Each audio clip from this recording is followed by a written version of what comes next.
जिसे देखा है शीर्षक का अध्ययन करते हैं। सर्वप्रथम इस कविता के कवि नागार्जुन जी की जीवन परिचय की ओर हम तो जीवन परिचय देखते हैं बच्चों। सबसे पहले वही आवाज मेरा रिपीट हो रहा है।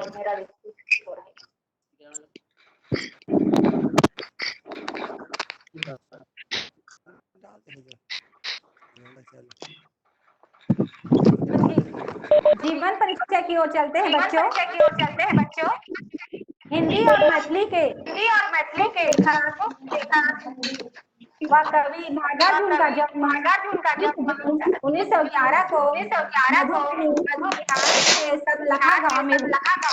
उनका असली नाम वैद्यनाथ मिश्र था, परंतु हिंदी साहित्य में उन्होंने नागार्जुन तथा मैथिली में यात्री उपनाम से रचनाएं की। 2 मिनट मैडम, 2 मिनट मैडम, हाँ 2 मिनट रामधुन ठाकुर जी अपने आप को म्यूट करें प्लीज। है ना, आवाज इको हो रही है मेरा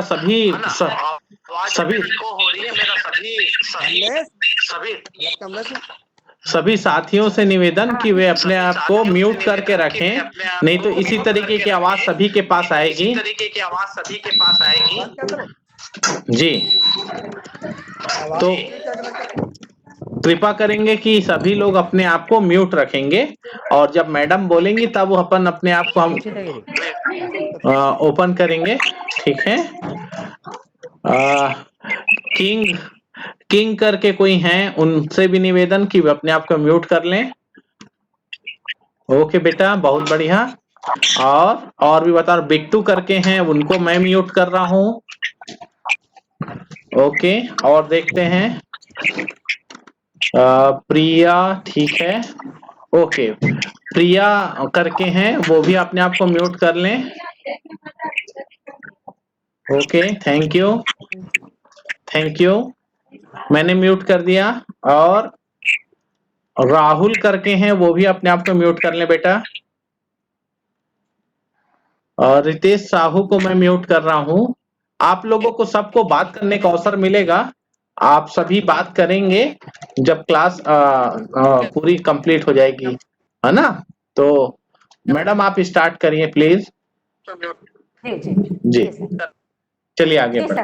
जीवन, हाँ, नागार्जुन जी का जीवन परिचय की ओर चलते हैं बच्चों।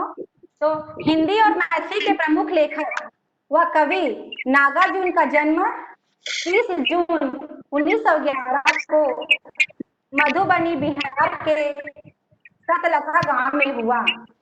उनका असली नाम वैद्यनाथ मिश्र था, तो हिंदी साहित्य में उन्होंने नागार्जुन तथा मैथिली में यात्री उपनाम से रचनाएं की। बिहार प्रदेश में पले बढ़े नागार्जुन की आरंभिक शिक्षा संस्कृत में हुई तथा आगे उन्होंने स्वाध्याय पद्धति से ही शिक्षा पूर्ण की। उन्होंने लगभग सभी विधाओं में लिखा। उन्होंने 1 दर्जन कविता संग्रह, 2 खंड काव्य तथा 6 से अधिक उपन्यास लिखे, इनमें कविता संग्रह है अपने खेत में, युगधारा, सतरंगे पंखों वाली, तालाब की मछलियां, रत्नगर्भ, और उपन्यास में है रतिनाथ की चाची, बलचनमा, नई पौध, कुंभी पाक आदि हैं। इनकी मैथिली रचनाएं हैं चित्रा, पत्रहीन, नग्नगाछ, ये कविता संग्रह है, पारो, नवतुरिया, ये उपन्यास है। इस प्रकार इन्होंने अनेक विधाओं में अपनी रचनाएं की। इसके अलावा बाल साहित्य व बांग्ला साहित्य भी काफी चर्चित हैं। 1965 में उन्हें साहित्य अकादमी पुरस्कार से सम्मानित किया गया। 5 नवंबर 1998 को उनकी मृत्यु हुई। इस प्रकार बच्चों, हमने कुछ जीवन परिचय में कुछ मेन बातों पे हमको ज्यादा फोकस करनी चाहिए।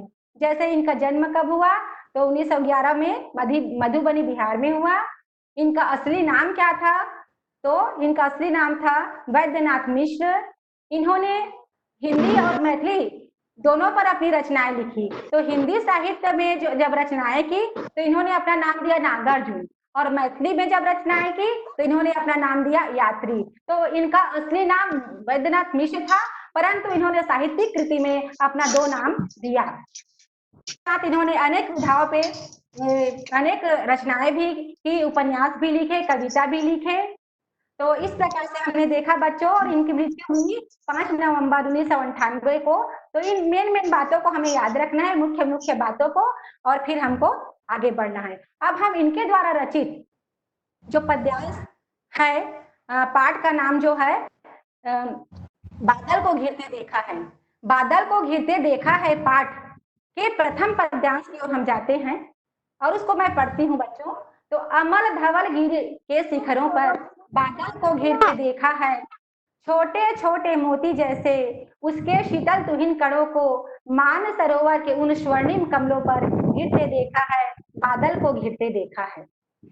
तो मैं हमेशा आप लोगों से कहती हूँ बच्चों कि 2-3 बार जरूर हमको गद्य रहे कि पद्य रहे, उसको पढ़ना चाहिए, बहुत ध्यान पूर्वक पढ़ना चाहिए, और पढ़ने के पश्चात ही कुछ कुछ समझ हमको आने लगती है। इसके बाद हमें जो कठिन शब्द मिलते हैं, उन पद्यांश की पंक्तियों के अंदर जो कठिन शब्द मिलते हैं, उन कठिन शब्दों को चुनकर उनके अर्थ जान लेने चाहिए। तो मैंने भी इस पद्यांश से कुछ कठिन शब्द चुने हैं, जिसके अर्थ इस प्रकार है, जैसे कि अमल धवल गिरी के शिखरों पर। तो इस पंक्ति में, इस लाइन में मुझे कठिन लगा अमल, तो अमल का अर्थ मैंने पाया निर्मल, और धवल गिरी, तो धवल का अर्थ श्वेत है, और गिरी का अर्थ है पर्वत पहाड़। तो धवल गिरी वैसे एक पर्वत का नाम है, हिमालय की पर्वतमाला है जिसका नाम है धवल गिरी, लेकिन इसका नाम धवल गिरी क्यों पड़ा ये थोड़ा बताना चाहूंगी। क्योंकि ये हमेशा बर्फ से ढकी रहती है, ये जो पर्वत श्रृंखला है वो बर्फों से ढकी रहती है, और बर्फ से ढके होने के कारण ये सफेद दिखाई पड़ते हैं, इसीलिए इस पर्वत का नाम पड़ा है धवल गिरी, श्वेत पर्वत। उसके बाद है शिखरों, शिखरों का अर्थ है चोटी। फिर मैंने कठिन शब्द लिए शीतल, शीतल का अर्थ है ठंडी, तुहिन का अर्थ है ओस, मानसरोवर है, मानसरोवर जो कैलाश पर्वत में पाया जाता है, बहुत बड़ा जलाशय झील मानसरोवर। स्वर्णिम का अर्थ है सोने के समान, और घिरते का अर्थ है घिरना, छाना या घिर घिर आना। घिरना का अर्थ छाना भी है, और घिर घिर कर आना भी होता है। इस प्रकार बच्चों हम पद्यांश से पहले कठिन शब्दों को चुन लेते हैं, उसके पश्चात हम चलते हैं, क्योंकि प्रसंग विशेष सहित हमको व्याख्या करना है इस पद्यांश का। तो हम अब इसके बाद जाएंगे संदर्भ की ओर। तो संदर्भ में मैंने कुछ टिप्स, हर क्लास में मैं ये टिप्स आप लोग के सामने रखती हूँ कि ये बिल्कुल ना भूलें, और बिना थोड़ी सी मेहनत में आप बहुत सुंदर संदर्भ लिख सकें। तो इन 4 बिंदुओं पर यदि हम ध्यान देंगे तो हम आसानी से संदर्भ लिख सकेंगे। तो 4 बिंदु है, पहला गद्यांश या पद्यांश को पहचानना है। हम गद्य पढ़ रहे हैं कि पद्य पढ़ रहे हैं, ये हमको पहचानना है। जैसे कि हम आज पढ़ रहे हैं पद्यांश। दूसरा, पाठ्य पुस्तक हिंदी के निश्चित लिखना है, क्योंकि हम पाठ्य पुस्तक से ही पढ़ रहे हैं, फिर पाठ्य पुस्तक हिंदी से चाहे गद्य पढ़े चाहे पद्य पढ़े। तीसरा है पाठ का नाम, हम कौन से पाठ से इनको पढ़ रहे हैं, उस पाठ का शीर्षक क्या है वो लिख देना है। और चौथा है रचयिता का नाम, इस पाठ को, इस शीर्षक को किसने लिखा, उनका नाम हमको लिख देना है। तो इन्हीं 4 बिंदुओं के आधार पर मैंने यहाँ पर संदर्भ तैयार किया है, जो इस प्रकार है। प्रस्तुत पद्यांश हमारी पाठ्य पुस्तक हिंदी के पाठ 1.3 बादल को घिरते देखा है नामक पाठ से लिया गया है, और इसके रचयिता नागार्जुन जी हैं। इसके पश्चात हम संदर्भ जान लिए, फिर हम जाएंगे प्रसंग की ओर। तो प्रसंग के भी कुछ आवश्यक बिंदु है, यदि हम इन बिंदुओं को जान ले तो प्रसंग तैयार करना भी हमारे लिए आसान हो जाता है। तो प्रथम बिंदु इसका मैंने लिया कि प्रसंग है क्या चीज, ये तो पहले जान ले कि प्रसंग क्या चीज है, प्रसंग हमको क्या सिखाता है। तो प्रसंग क्या है, तो प्रसंग व्याख्या का पूर्व परिचय ही तो है। प्रसंग जो है व्याख्या का पूर्व परिचय हमको दिलाता है कि आगे क्या होने वाला। तो प्रसंग के द्वारा हमें व्याख्या का पूर्व परिचय मिलता है। दूसरा, प्रसंग व्याख्या का संक्षिप्त रूप होता है। जो हम व्याख्या पढ़ेंगे, पद्यांश की व्याख्या पढ़ेंगे, उसका बहुत छोटा रूप ही प्रसंग होता है। तो इसके बाद हम इन्हीं बिंदुओं के आधार पर हमने इस प्रकार से प्रसंग तैयार किए हैं, जो इस प्रकार है। प्रस्तुत पद्यांश में कवि ने वर्षा के आगमन पर धवलगिरी तथा मानसरोवर पर पड़ने वाले प्रभाव का वर्णन किया है। देखिए बच्चों, मैंने अभी बताया कि प्रसंग व्याख्या का संक्षिप्त लेख होता है। तो कैसे लेख हो रहा है, हम अभी देख रहे हैं कि धवलगिरी तथा मानसरोवर पर पड़ने वाले प्रभाव, वर्षा का प्रभाव क्या पड़ेगा। तो इससे, इस प्रसंग से हमको जरूर समझ आता है कि नीचे ना क्या लिखा होगा, वर्षा का आगमन हुआ होगा, फिर वर्षा जब आया होगा तो क्या क्या वो मानसरोवर पर और धवलगिरी पर प्रभाव पड़ा होगा, निश्चित व्याख्या में हमको देखने को मिलेगा। ऐसा अंदाजा हम प्रसंग से लगा सकते हैं। बच्चों, अब हम व्याख्या की ओर जाएंगे, अर्थात पद्यांश 1 की ओर जाएंगे। पद्यांश 1 की ओर जाएंगे, पद्यांश प्रथम की ओर हम जाएंगे, जिसका व्याख्या मैं आप लोगों को समझाऊंगी। जी सर, बस। अमर धवलगिरी के शिखरों पर, अमर धवलगिरी के शिखरों पर बादल को घिरते देखा है। कवि कहते हैं कि अमर का अर्थ मैंने आप लोग को बताया स्वच्छ, धवलगिरी एक पर्वत का नाम है, और शिखरों का अर्थ मैंने आपको बताया चोटी। तो पहले पंक्ति का अर्थ है, कवि कहते हैं कि स्वच्छ धवलगिरी के चोटियों पर, पहली पंक्ति का अर्थ है स्वच्छ धवलगिरी की चोटियों पर बादल को घिरते देखा है। कवि कहते हैं कि स्वच्छ जो धवलगिरी पर्वत है, उनकी चोटियों पर मैंने बादल को छाते हुए देखा है। घिरना का अर्थ छाना मैंने बताया था, तो बादल को घिरते देखा है अर्थात बादल को छाते हुए देखा है। छोटे छोटे मोती जैसे उसके शीतल तुहिन कणों को मानसरोवर के उन स्वर्णिम कमलों पर गिरते देखा है। आगे कवि कहते हैं कि स्वच्छ धवलगिरी की चोटियों पर बादल को तो मैंने छाते देखा है, लेकिन उन बादलों से जो पानी की बूंदें गिरती हैं, छोटी छोटी पानी की जो बूंदें गिरती हैं, वे बूंदें कैसे लग रही हैं, तो वे बूंदें ठंडी शीतल तुहिन कणों, वे बूंदें जो हैं वो ठंडी ओस के कण के समान लग रहा है, ठंडी ओस के कण के समान वर्षा की बूंदें लग रही हैं। और ये वर्षा की बूंदें क्या करती है, मानसरोवर के उन स्वर्णिम कमलों पर, जो मानसरोवर झील है, उस मानसरोवर में कमल खिले हुए हैं, और वह कमल कैसा है, सोने के समान है। सोने के समान अर्थात सूर्य का प्रकाश जब उसमें उस कमल पे पड़ता है तो वह स्वर्णिम सोने के समान दिखाई पड़ता है। तो कवि कहते हैं कि जो वर्षा की छोटी छोटी बूंदें हैं, जो ठंडी और ओस के कणों के समान लग रही है, वही ओस के कण मानसरोवर में खिले हुए जो सोने के समान कमल हैं, उन कमल पुष्पों पर गिर रहे हैं, और उनको मैंने देखा है। जो ठंडी ओस की कणें हैं, वो ओस की कणें मानसरोवर के सोने के समान दिखने वाले कमल पुष्पों के ऊपर गिर रहे हैं, जिसको मैंने देखा है। और कवि आगे कहते हैं कि मैंने धवल शिखरों पर बादल को घिरते देखा है, अर्थात धवलगिरी की चोटियों पर मैंने बादल को छाते हुए देखा है। मैं इन चित्रों के माध्यम से बच्चों इस पद्यांश की व्याख्या की पुनरावृत्ति करना चाहूंगी। आपके सामने दिख रहा है धवलगिरी पर्वत, जो सफेद दिख रहा है क्योंकि ये बर्फ से ढकी हुई है, बर्फ के कारण इनका रंग सफेद हो जाता है, इसीलिए कवि ने यहाँ लिखा है अमल धवलगिरी के शिखरों पर, स्वच्छ धवलगिरी की चोटियों पर। यहाँ बगल में दिख रहा है बादल, तो कवि कहते हैं कि स्वच्छ धवलगिरी की चोटियों पर मैंने बादल को छाते हुए देखा है, और वर्षा के कारण जो बादल से बूंदें टपक रही हैं, वह छोटी छोटी जो मोती के समान बूंदें हैं, वे ऐसे लग रहे हैं मानो शीतल तुहिन कण, अर्थात ठंडी ओस के कण हो। और ये ओस के कण जो हैं, कमल सोने के समान दिखने वाले कमल के पुष्प पर जो मानसरोवर में खिले हुए हैं, उन पर पड़ रहे हैं, और उनको मैंने पढ़ते हुए देखा है। इस प्रकार कवि कहते हैं कि मैंने बादल को धवलगिरी के शिखरों पर घिर घिर कर आते हुए देखा है, मैंने छाते हुए बादल को देखा है। इस तरह का व्याख्या हुआ। इसके पश्चात हम चलते हैं विशेष की ओर। विशेष की ओर चलते हैं।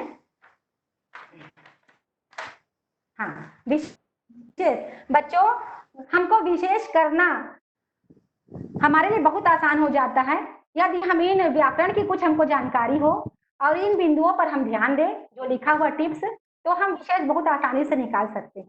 जैसे कि हमको कौन कौन सी बातों पर ध्यान देना है जिससे हम विशेष निकाल पाए। तो भाषा की पहचान, यदि हमें भाषा की पहचान है, भाषा संस्कृतनिष्ठ है, सरल है, अंग्रेजी भाषा का उसमें प्रयोग हुआ है, अरबी का, फारसी का हुआ है, यदि हम इसकी पहचान हमने है तो हम एक विशेष निकालेंगे भाषा की पहचान के अंतर्गत। दूसरा है गुण की पहचान, हम जो पद्यांश पढ़ रहे हैं उस पद्यांश में कौन से गुण है, माधुर्य गुण है या और गुण है, तो यदि हमके गुण की पहचान है तो हम उसमें दूसरा विशेष ले सकते हैं। तीसरा है अलंकार की पहचान, कौन सा अलंकार है, उत्प्रेक्षा है, यमक है, श्लेष है, उपमा है। यदि हमें अलंकार की पहचान है तो निश्चित है कि प्रत्येक पद्यांश में कुछ न कुछ अलंकार हमको देखने को मिल जाते हैं। फिर हम देखते हैं तुकांत अतुकांत, कविता में जब तुक मिलता है तो तुकांत कविता है, जब तुक नहीं मिल रहा है तो कविता है। यदि ये पहचान हमको आ जाता है तो हम और विशेष निकाल सकते हैं। फिर पांचवा हम देखते हैं कि उसमें कौन सी बातों पर फोकस किया गया है, प्रकृति सौंदर्य है कि मानवीय संवेदनाएं हैं। यदि हम ये पहचान लेते हैं तो हम और विशेष डाल सकते हैं। इसके अतिरिक्त भी बहुत सारे विशेष आप ढूंढ सकते हैं, लेकिन मैं अभी कुछ समय को ध्यान में रखते हुए मात्र कुछ ही विशेष आपके सामने रखी हूँ। तो इन्हीं बिंदुओं के आधार पर मैंने विशेष लिया है। भाषा सरल सहज बोधगम्य है। क्यों भाषा सरल सहज बोधगम्य है? क्योंकि यदि हम पद्यांश को बहुत आसानी से समझ जाते हैं, अधिक कठिनाई नहीं लगती समझने में, तो निश्चित वहां पर हम एक विशेष डाल सकते हैं कि भाषा सरल सहज बोधगम्य है, तभी हम उसको आसानी से समझ पाएंगे। दूसरा है माधुर्य गुण है, ऐसा मैंने लिया है क्योंकि इस पद्यांश को पढ़ने में हमें आनंद मिल रहा है या ये पद्यांश हमको मधुर लग रहे हैं, इसलिए हम दूसरा विशेष माधुर्य गुण है ऐसा डाल सकते हैं। तीसरा छोटे छोटे मोती जैसे में उपरास एवं उत्प्रेक्षा अलंकार है। छोटे छोटे छा छा की आवृत्ति हो रही है और पंक्ति हमें अच्छे लग रहे हैं, मनोरंजक लग रहे हैं, तो छा छा की जहाँ एक ही वर्ड की बार बार आवृत्ति हो और उस पंक्ति की सुंदरता बढ़ जाए तो वहां पर अनुप्रास अलंकार होता है। तो मैंने लिया अनुप्रास अलंकार। फिर मैंने ये भी लिया कि उत्प्रेक्षा अलंकार भी है, क्योंकि यहाँ पर जैसे लिखा हुआ छोटे छोटे मोती जैसे, जैसे जनु जानो मनु मानो, यदि ये सब आ जाए तो वहां पर उत्प्रेक्षा अलंकार होता है। इसलिए मैंने यहाँ पर लिया है छोटे छोटे मोती जैसे में अनुप्रास एवं उत्प्रेक्षा अलंकार का प्रयोग हुआ है। फिर मैंने चौथा विशेष लिया है तुकांत एवं अतुकांत दोनों है इस कविता में। कैसे है तुकांत? जब हम शुरू को पढ़ते हैं इस पंक्ति के इस पद्यांश के शुरू को जब हम पढ़ते हैं तो यहाँ तुक नहीं मिलता, जैसे कि अमल धवल गिरी के शिखरों पर बादल को घिरते देखा है, अमल धवल गिरी के शिखरों पर बादल को घिरते देखा है, तो यहाँ तुक नहीं मिल रहा है, तो ये तुकांत कविता है। लेकिन इसी पंक्ति इसी पद्यांश की अंतिम पंक्तियों को हम दो लाइन को देखते हैं तो तुक मिल रहा है, कमलों पर गिरते देखा है, बादल को घिरते देखा है, कमलों पर गिरते देखा है, बादल को गिरते देखा है, अर्थात यहाँ तुक मिल रहा है। इसलिए मैंने यहाँ ले लिया है तुकांत कविता है, तुकांत और अतुकांत दोनों है इसमें सम्मिलित है। चौथा है पांचवा है प्रकृति सौंदर्य का अनुपम वर्णन है। इसमें प्रकृति सौंदर्य का चित्रण है। हमने देखा कि पर्वत जो है वहाँ श्वेत पर्वत है, वहाँ मानसरोवर है, कमल के पुष्प खिले हुए हैं, वर्षा की बूंदें उसमें पड़ रही है, तो इस प्रकार प्रकृति सौंदर्य का वहाँ पर वर्णन किया गया है। इससे हम ले सकते हैं कि प्रकृति सौंदर्य का अनुपम चित्रण है। इसके पश्चात बच्चों हम द्वितीय पद्यांश की ओर जाएंगे। छोटी बड़ी कई झीलें हैं, उनके श्यामल नील सलील में समतल देशों से आकर पावस की उमस से आकुल तिक्त मधुर विष तंतु खोजते हंसों को फिरते देखा है, बादल को गिरते देखा है। तो हमें बच्चों कम से कम 2-3 बार हमें पद्यांश को पढ़ ही लेना चाहिए और फिर उसमें जो कठिन शब्द हैं उनके अर्थ जान लेने चाहिए। तो मैंने भी इस पद्यांश से कुछ कठिन शब्द आपके सामने लिया है, जैसे कि श्यामल, छोटी बड़ी कई झीलें हैं, उनके श्यामल नील सलील में, श्यामल का अर्थ है काला, नील का अर्थ है नीला और सलील का अर्थ है पानी। फिर मैंने देखा समतल देशों से आकर, समतल देशों अर्थात मैदानी क्षेत्रों से, पावस की उमस से आकुल, पावस का अर्थ है वर्षा और उमस का अर्थ है गर्मी। तो मैंने दोनों को एक साथ ले लिया, पावस की उमस अर्थात प्रारंभिक वर्षा की गर्मी, फिर मैंने लिया है तिक्त मधुर विषदंत खोजते। तिक्त का अर्थ है विषैले, जहरीले। मधुर का अर्थ है मीठे। विष तंतु का अर्थ है कीड़े मकोड़े। और फिर हंसों को तीरते देखा है। तीरते का अर्थ है तैरना। तीरते का अर्थ है तैरना। और बादल को घिरते देखा है। इस प्रकार यहाँ पर हम अर्थ को ले लेते हैं।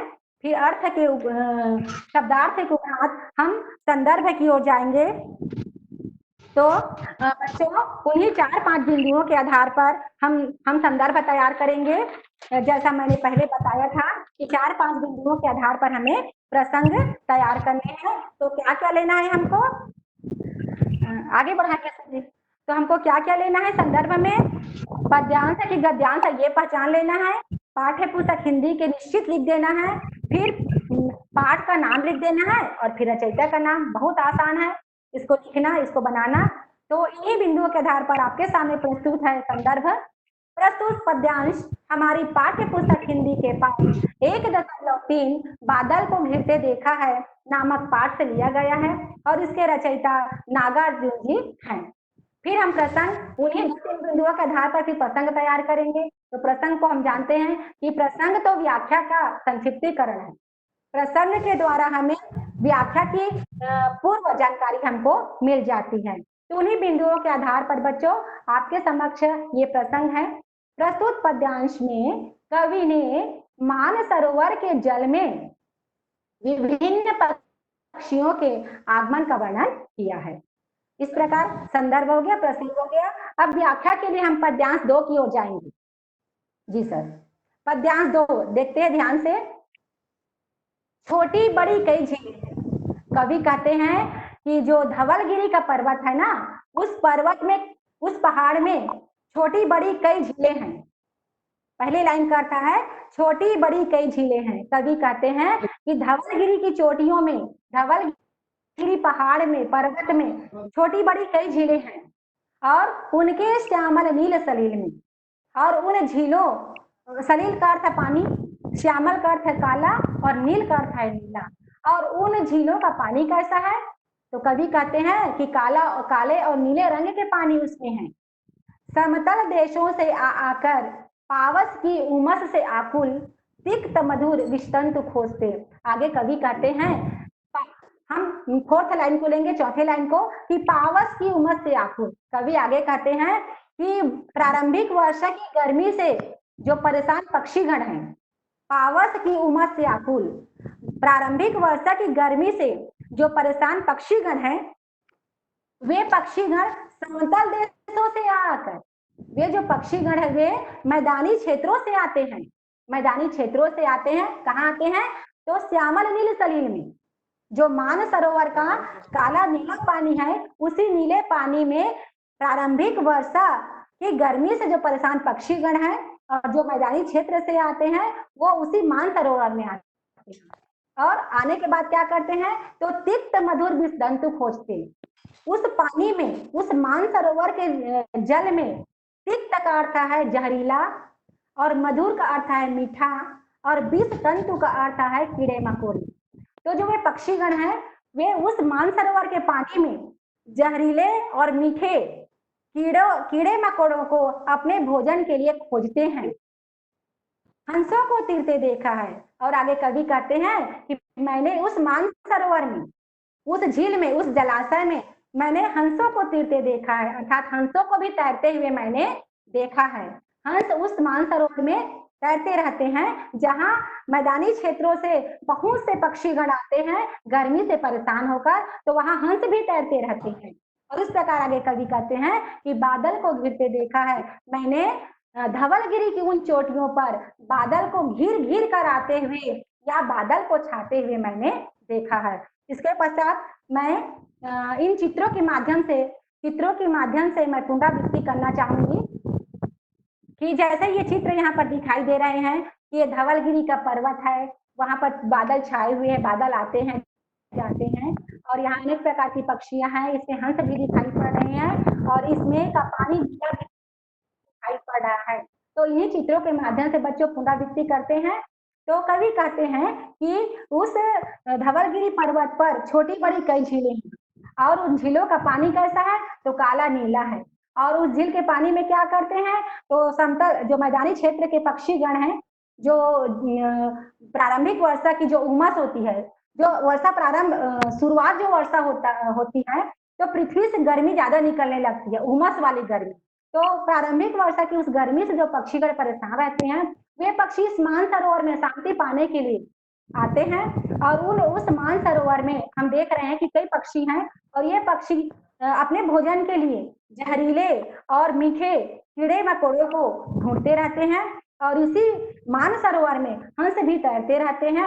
और इन सब दृश्यों को नागार्जुन जी कहते हैं मैंने देखा है। और आगे कहते हैं कि बादल को गिरते देखा है मैंने, धवलगिरी के शिखरों पर बादल को घिर घिर कर आते देखा है, बादल को छाते हुए देखा है। इसके पश्चात हम विशेष की ओर जाएंगे।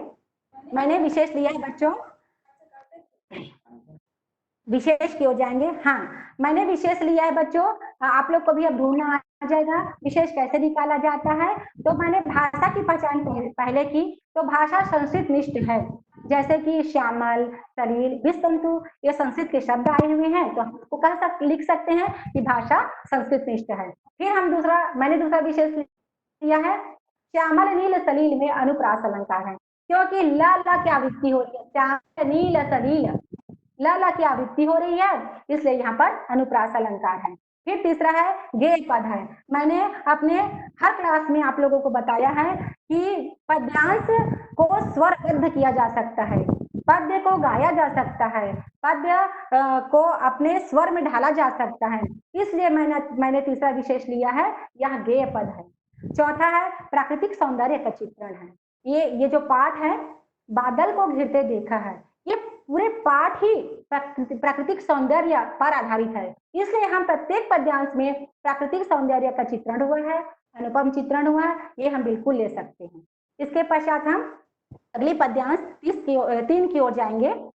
ऋतु बसंत का सुप्रभात था, मंद मंद था अनिल बह रहा, बालारूढ़ की मृदु किरणें थी, स्वर्णाभ शिखर थे, एक दूसरे से विरहित हो अलग अलग रह कर ही जिनको सारी रात बितानी होती, निशा काल के तीर अभिशापी, बेबस उन चकही का बंद हुआ क्रंदन में उस महान सरोवर के तीरे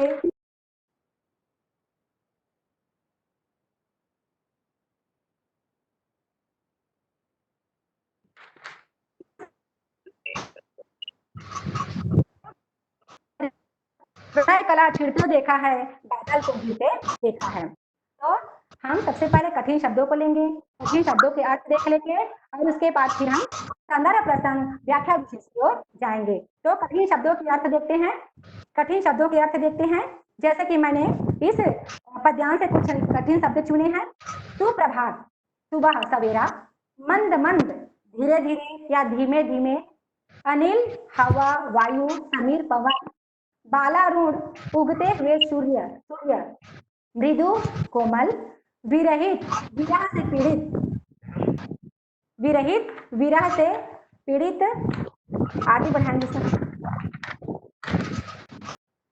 बितानी गुजारना, निशा काल रात्रि काल, चीर अभिशापित, लंबे तक श्राप, बेबस लाचार, क्रंदन रोना, तीरे किनारे, शैवाल घास, प्रणय कला प्रेम क्रीड़ा। बच्चों, मैंने कुछ कठिन शब्द चुने हैं।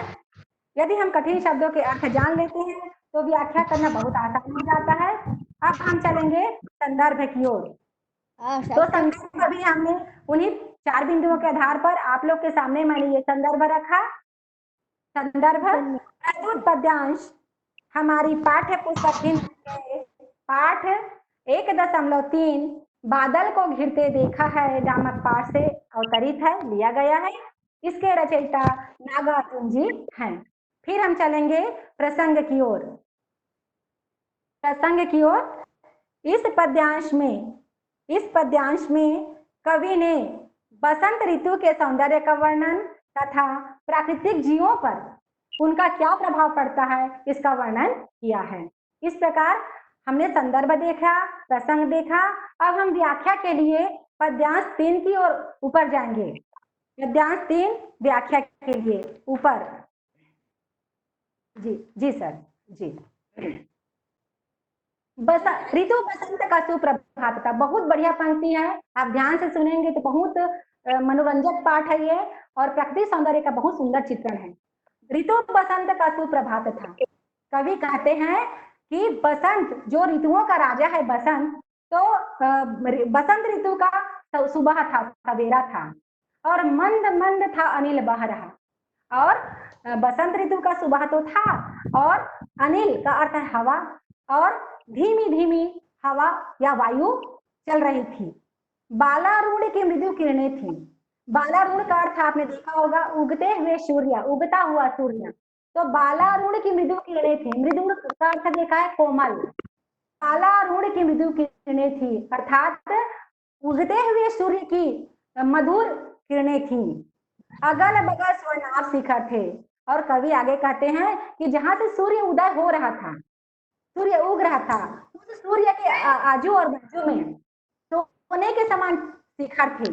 अब स्वर्णाभ शिखर ऐसा लिखा है, तो स्वर्णाभ शिखर का अर्थ ये है वह जो शिखर थे वो सोने के समान चमक रहे थे। तो क्यों चमक रहे थे? क्योंकि सूर्य उनके बीच से निकल रहा था, और सूर्य का जो सुनहरी किरण, सुनहरी प्रकाश है, उस पर्वत शिखर से टकरा रहे थे, इसलिए वह जो चोटियां हैं, वो जो पर्वत शिखर है, वह भी सोने के समान दिख रहे थे।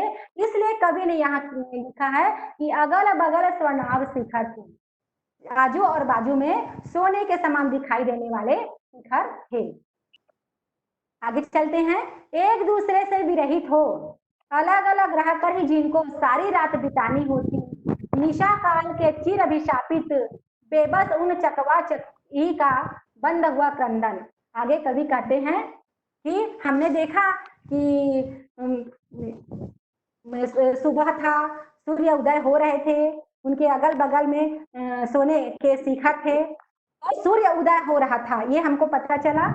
अब इसके बाद ये बताया गया है एक दूसरे से विरहित होकर अलग अलग रहकर ही जिनको सारी रात बितानी होती। कवि आगे बताते हैं कि चकवा चकवी दो पक्षी हैं, चकवा चकवी दो पक्षी हैं जो कभी भी रात में एक साथ नहीं रह पाते, उनको निशा के चिर अभिशापित मतलब रात्रि का उनको अभिशाप मिला है, जिसके कारण ये चकवा चकवी रात्रि में एक साथ नहीं रह पाते, और ये रात भर क्रंदन करते रहते हैं, अर्थात ये चकवा चकवी रात भर आवाजें करते रहते हैं एक दूसरे से मिलने के लिए, लेकिन वे नहीं मिल पाते।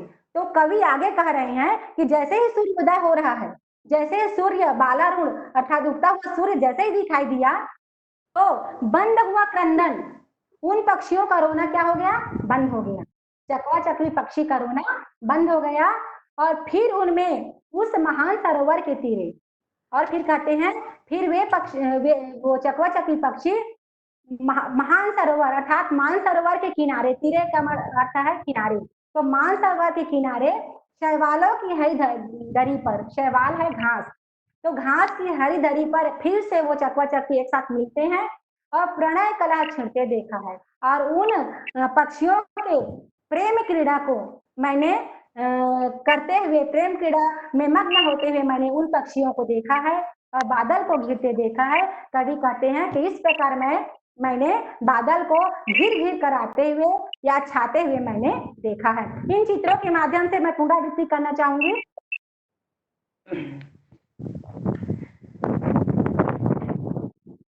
इन चित्रों के माध्यम से हम देख रहे हैं कि सूर्य उगता हुआ सूर्य है, सूर्य पूरी तरह से उगा नहीं है, उगता हुआ सूर्य है, बसंत ऋतु का सवेरा है, हवा धीरे धीरे बह रही है और सूर्य धीरे धीरे क्रमशः निकल रहे हैं। और सूर्य के अगल बगल में हम देख रहे हैं कि स्वर्णाभ शिखर है, अर्थात सूर्य का प्रकाश इन शिखरों पर पड़ रहे हैं, जिसके कारण से ये जो शिखर है वो भी सोने के समान दिखाई दे रहे हैं। फिर हम देखते हैं कि चकवा चकवी पक्षी जो है, जो रात में एक साथ नहीं रह पाए थे, जैसे ही सूर्योदय होता है तो ये दोनों एक साथ हो जाते हैं और उस मान सरोवर के किनारे जो घास की हरी भरी दरी है, उस दरी पर अपना प्रणय प्रेम क्रीड़ा करने लगते हैं, जिसको कवि ने देखा है और उन्होंने यहाँ पर उसका वर्णन किया है। और कवि आगे कहते हैं कि मैंने धवलगिरी की चोटियों पर बादलों को घिर घिर कर आते हुए देखा है और बादल को छाते हुए मैंने देखा है। इसके पश्चात हम विशेष की ओर जाएंगे। विशेष की ओर हाँ, अब देखिए विशेष की ओर मैंने कौन कौन से विशेष लिखे हैं, उन्हीं बिंदुओं के आधार पर मैं विशेष हमेशा तैयार करती हूँ ताकि आप लोगों को बच्चों समझने में कठिनाई ना हो। तो मैंने पहला विशेष लिया है प्राकृतिक सौंदर्य का सजीव चित्रण है, क्योंकि यह जो पाठ है पूरी पद्यांश है, पूरी पद्यांश प्राकृतिक सौंदर्य पर आधारित है, इसलिए मैंने यहाँ पर लिया है प्राकृतिक सौंदर्य का सजीव चित्रण है। और हमें व्याख्या के माध्यम से भी देखा कि प्राकृतिक सौंदर्य का कैसा चित्रण हुआ है। दूसरा है भाषा में माधुर्य गुण है, गद्यांश मधुर हैं, अच्छे हैं, मन भावन है, इसलिए मैंने यहाँ पर ले लिया है भाषा में माधुर्य गुण का चित्रण है। तीसरा मंद मंद में अनुप्रास अलंकार है, क्योंकि माँ माँ शब्द की आवृत्ति हो रही है, द की आवृत्ति हो रही है, इसलिए यहाँ पर अनुप्रास अलंकार है। फिर मैंने चौथा विशेष लिया है संस्कृत के शब्दों का प्रयोग हुआ है, जैसे कि सुप्रभात, बालारुण, मृदु, निशाकाल, प्रणय कला। तो इस प्रकार हमको पहचानना है और इसमें हमको विशेष निकाल लेनी है। इसके पश्चात आगे बढ़ेंगे हम लोग। हाँ, पांचवा भी एक विशेष मैंने लिया है कि लयात्मक पद है, क्योंकि पद्यांश को गाया जा सकता है, स्वर दिया जा सकता है, लय दिया जा सकता है, इसलिए मैंने लिया है लयात्मक पद है। फिर हम अगले पद्यांश की ओर जाएंगे, चौथे पद्यांश की ओर। शत सहस्त्र दुर्गम बर्फानी घाटी में, दुर्गम बर्फानी घाटी में शत सहस्त्र फुट ऊंचाई पर अलख नाभि से उठने वाले निज के ही उन्मादक परिमल के पीछे धावित हो होकर तरल तरुण कस्तूरी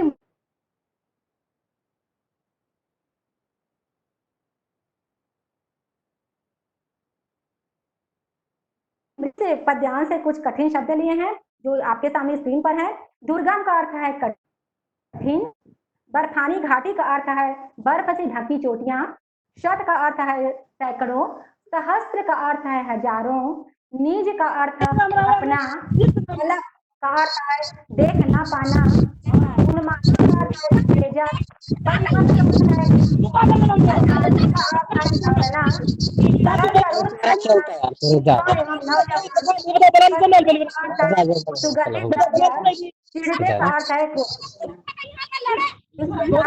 हमने कठिन शब्दों का अर्थ यहाँ पर दिए हैं। अब हम चलेंगे संदर्भ की ओर। संदर्भ की ओर प्रस्तुत पद्यांश हमारी पाठ्य पुस्तक 1.3 आदम को फिरते देखा है नामक पाठ से लिया गया है और इसके रचयिता नागार्जुन जी है। संदर्भ के पश्चात बच्चों हम चलेंगे प्रसंग की ओर। संदर्भ के बाद हम चलेंगे प्रसंग की ओर। प्रसंग की ओर चलेंगे। इस पद्यांश में कवि ने दुर्गम पहाड़ी पर धावित वृत्त का वर्णन किया है। अब हम व्याख्या की ओर जाएंगे, तो व्याख्या के लिए हम चौथे पद्यांश के ऊपर जाएंगे। चौथे पद्यांश की ओर ऊपर जाएंगे, पद्यांश की ओर जाएंगे। दुर्गम बर्फानी घाटी में शत सहस्त्र फुट ऊंचाई पर, दुर्गम बर्फानी घाटी में शत सहस्त्र फुट ऊंचाई पर कवि कहते हैं कि जो बहुत ही बर्फों से ढकी हुई चोटियां हैं और वे चोटियां हजारों सैकड़ों फुट की ऊंचाई पर है। कवि कहते हैं कि जो कठिन बर्फ से ढकी हुई घाटियां हैं वो हजारों सैकड़ों फुट की ऊंचाई पर है और उन ऊंचाइयों पर हम तरुण कस्तूरी मृग को, इस लाइन पे आएंगे हम लोग, तरल तरुण कस्तूरी मृग को। तो कवि कहते हैं कि बहुत कठिन और बर्फों से ढकी हुई घाटियां जो हजारों सैकड़ों फुट जिनकी ऊंचाई है, उन ऊंचाइयों पर मैंने किशोर और नौजवान हिरणों को दौड़ते हुए देखा है। फिर आगे कवि कहते हैं कि ये क्यों दौड़ते हैं, तो अलख नाभि से उठने वाले निज के ही उन्मादक परिमल, तो कहते हैं कि अपने ही नाभि से, हिरण के ही नाभि से जो उत्तेजक खुशबू उनको मिलता है, तो उस खुशबू को, उस कस्तूरी नामक द्रव्य की खुशबू को प्राप्त करने के लिए ये हिरण दौड़ते रहते हैं। और मैंने इन हिरणों को ऊंची चोटी पर दौड़ते हुए देखा है।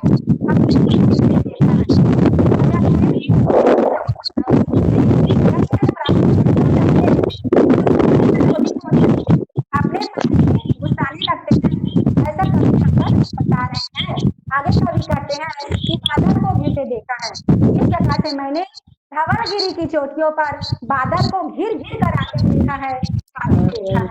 इन चित्रों के माध्यम से, इन चित्रों के माध्यम से हम फिर से समझने का प्रयास करेंगे। आपके सामने ऊंची पर्वतमाला है जो हजारों सैकड़ों फुट की ऊंचाई पर विद्यमान है, और इन पर्वतमाला पे जो हिरण है वो धावित अर्थात दौड़ते रहते हैं।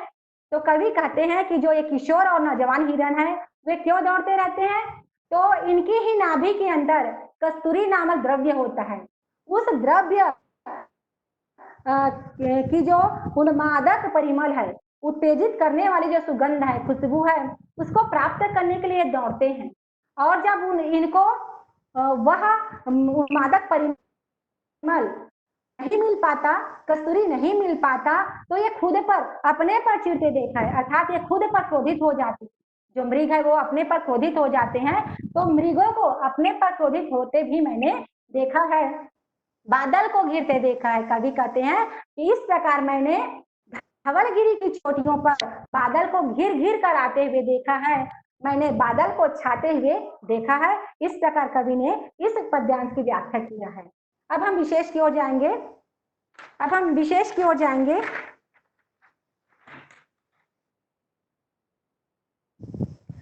बच्चों, विशेष तो हम बहुत से ले सकते हैं। आप लोगों में यदि विशेष पहचानने का गुण यदि पता चल गया है तो बहुत सारे विशेष ले सकते हैं। मैंने मात्र कुछ ही विशेष आपके सामने रखे हैं, जैसे कि तरल तरुण कस्तूरी मृग में अनुप्रास अलंकार है, तथा की आवृत्ति हो रही है, इससे यहाँ पर अनुप्रास अलंकार है। भाषा संस्कृत निष्ठ है, जैसे कि अलखनाभि, परिमल, उन्मादक, शत, सहस्त्र आदि। तीसरा मैंने विशेष लिया है गे पद है, इसको गाया जा सकता है। इसके बाद भी आप विशेष ले सकते हैं, यह तुकांत और अतुकांत कविता है, इसमें माधुर्य गुण का प्रयोग किया गया है। ये इस प्रकार से आप कई विशेष और डाल सकते हैं। तो इस प्रकार से बच्चों हमने आज बादल को घिरते देखा है पाठ का पठन पाठन आप सब लोगों के सहयोग से हमने किया, और मैं अपने मूल्यांकन के लिए कि मैंने जो पढ़ाया उसको आप समझ पाए कि नहीं, तो मैं स्व मूल्यांकन के लिए कुछ प्रश्न आपके सामने रख रही हूँ, और आप यदि जवाब देते हैं तो मुझे संतुष्टि होगी कि मैंने जो पढ़ाया वो आपके समझ में आ गया। तो कुछ प्रश्न आपके सामने हैं बच्चों, अब आप जवाब देंगे और बहुत अच्छा से जवाब देंगे आप लोग। तो देखते हैं, बादल को घिरते देखा है कि कवि कौन है? अर्जुन। बादल को घिरते देखा है कि कवि हैं नागार्जुन जी। दूसरा प्रश्न है, कस्तूरी मृग के कहाँ पर समाहित होता है? कस्तूरी नाभि में। अच्छा, बहुत बढ़िया। और अपना नाम भी बताएंगे तो कौन जवाब दे रहा है? स्वाति साहू। अच्छा, बहुत बढ़िया। इसके पश्चात अगला प्रश्न है, पावस का क्या अर्थ है? वर्षा ऋतु। पावस का अर्थ है वर्षा। पावस का अर्थ है वर्षा। तुहिन शब्द का क्या अर्थ है? ओस। ओस ओस ओस। तुहिन शब्द का अर्थ है ओस। नागार्जुन का वास्तविक नाम क्या है? नागार्जुन का वास्तविक नाम क्या है बच्चों? वैद्यनाथ। हाँ, बहुत बढ़िया। नागार्जुन का वास्तविक नाम वैद्यनाथ मिश्र है। तरल तरुण में कौन सा अलंकार है? अनुप्रास अलंकार। अलंकार, बहुत बढ़िया। बाला ऋण का क्या अर्थ है? बहुत बढ़िया। उगता हुआ उगता हुआ सूरज। सूरज। क्या नाम है उगता हुआ जो सूर्य। बच्चों उगता हुआ क्या नाम है सूरज। तुम्हारा? अच्छा, मुकेश बताए क्या? बहुत Yes, ma'am. अच्छा, बहुत अच्छा बहुत बेटा, धन्यवाद। बहुत अच्छा। कवि ने किसको तैरते हुए देखा है? हंस और पक्षियों को। धन्यवाद। कवि ने किसको तैरते हुए देखा है? हंस और हंस। पक्षियों को। हाँ, हंसों को। कवि ने हंसों को तैरते हुए देखा है। अगला प्रश्न है आप लोग के सामने, 9वां प्रश्न। धवलगिरी क्या है? पर्वत। धवलगिरी क्या है? पर्वत। पर्वत है। पर्वत। हाँ जी। अब अगला प्रश्न, 10वां प्रश्न आपके सामने है। चकवा चकवी को कौन सा श्राप मिला है? चकवा चकवी को कौन सा श्राप मिला साथ में है? रह सकती। साथ में ही रह सकती। सूर्योदय एक साथ नहीं मिल सकते। हाँ, बहुत बढ़िया। रात्रि में इनको एक साथ ना रहने का श्राप मिला है। रात्रि एक साथ बिताना नहीं है इनको, अलग अलग रहना है, ये श्राप इनको मिला है। इस प्रकार से बच्चों, आप लोगों ने बहुत ध्यान से सुना, समझा और प्रश्नों के आंसर दिए, इसके लिए बहुत बहुत धन्यवाद। एक बात और करना चाहती हूँ आप लोगों से बच्चों, कि जिस पाठ का हम पठन पाठन कर रहे हैं उसका आप नोटबुक बनाइए, Yes, ma'am. कॉपी में उसको लिखिए, और जहां पर कठिनाई जाती है पहले रफ में उसको लिखकर देखिए, अर्थ को समझते हुए रफ में लिखिए। रफ में लिखने के बाद यदि आपको संतुष्टि मिलती है कि मैंने सही हल किया है, तब उसको फेयर कीजिए। और फेयर करने के बाद मैं कभी भी जो मेरे आसपास या मैं जहां तक मेरी पहुंच है वहां के बच्चों की कॉपी मैं मंगा सकती हूँ और कॉपी चेक कर देख सकती हूँ। दूसरी बात यह है कि जहां आपको कठिनाई जाएगी कि अर्थ यहाँ समझ में नहीं आ रहा है या प्रश्नों का उत्तर हमें समझ नहीं आ रहा है, तो मेरे नंबर पे आप लोग कांटेक्ट करके मेरे से फिर से समझ सकते हैं, और मैं बिल्कुल एनी टाइम तैयार हूँ आपको समझाने के लिए। तो इस प्रकार आप सब लोगों को बहुत मैडम, बहुत धन्यवाद। मैडम आपका नंबर जी सर। नंबर बताइए, मैं नंबर लिख रहा हूँ आपका नंबर, इसमें सब लोग लिखेंगे, सब बच्चे, है ना? जी सर। इसमें जी इस सर। इस नंबर पे आप लोग सब कांटेक्ट करेंगे ताकि आपको एक ग्रुप से जोड़ा जा सके। संडे को आपका ऑनलाइन टेस्ट होगा। मैडम आपसे रिक्वेस्ट है, 10 प्रश्न विकल्पी वाले आपको छांटना है हिंदी से जी के, सर। कल तक मुझको देना है, कल या परसों तक, जिसके 4 जी विकल्प सर। होंगे। जी और उसमें जी फर्स्ट सेकंड थर्ड इस तरीके से तुरंत जवाब देना होता है ऑनलाइन। बहुत अच्छे तरीके से उस जी तकनीकी को भी हम आपको समझाएंगे। बच्चों आप भी उसको सीखो, बहुत मजा आएगा, आप ही लोगों के लिए, और टीचर्स भी थोड़ा समझेंगे तो मजा आएगा। तो उसको एक ट्राई करेंगे इस संडे। और उसमें कौन बनेगा करोड़पति में जी जिस तरीके से जो जितनी जल्दी और सही जवाब देता है उसका स्कोर ज्यादा मिलता है। तो उसको हम प्रयोग करके देखते हैं इस संडे को 10 बजे। ठीक है, 10 या 11 बजे आपको लिंक भेज दिया जाएगा, आप कनेक्ट रहिएगा। मैडम का नंबर लिख रहा हूँ, नीचे जो नंबर दिख रहा है वो मेरा नंबर है। आप दोनों नंबर पे अपना नाम और स्कूल का नाम लिख के भेज दीजिए, तो हम आपको एक ग्रुप से कनेक्ट कर लेंगे। ठीक है, सभी बच्चों ध्यान है? सुनाई दे रहा है सभी बच्चों को? Yes, sir. सुन रहे हो बच्चों? वेरी गुड, बढ़िया। पहले Yes, sir. मैं लक्ष्मी साहू मैडम का नंबर ऊपर लिख रहा हूँ, मेरा नंबर नीचे में है ना? ठीक है, चलिए मैडम नंबर बोलिए। 89 8 9 जी डबल 6 6 9 8 9 8। सभी को नंबर 2 दिखाई दे 9 रहा है? हाँ, 2 2 9 9 0 5 0 5। 5। ये साहू मैडम का नंबर है, इसको नोट करेंगे। नीचे मेरा नंबर है, उसको भी नोट करेंगे। ठीक है, 989309। Sir hello.